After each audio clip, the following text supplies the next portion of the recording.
Si Gutesa, siguro alam ni Yuse kung nasan si Gutesa. Bakit mo naman sa akin ibibintang? Baka kayo may alam. Ay, Total, hindi, kayo hindi naman ko alam yata kasi, may kakilala dyan. Hindi, ikaw ang nasa gobyerno eh. Pero teka lang, sino ba nag-present sa kanila? Ay, Mga hindi ko alam kung sino nag-present. Please do not accuse Hindi kami me. nag-present dyan. Baka kaalyado nyo nag-present Ay, dyan. hindi. Ayan ang propaganda.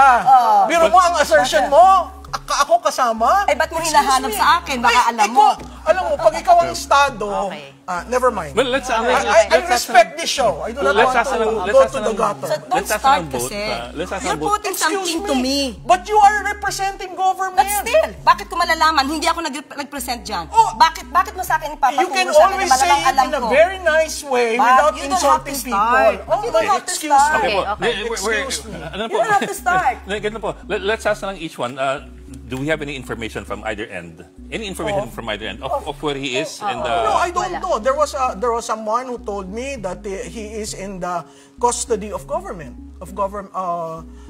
agencies of government, including the family. Including the family? Including the family. So, do I know for certain? No. It was relayed to me. Am I part of the scheme that some people would say I am part? I am not. I am just an ordinary citizen who loves this country and would like to comment on certain things. Tinanong natin yan sa Marines eh. At sinabi nila na wala sa kustodiya nila, walang nakakaalam.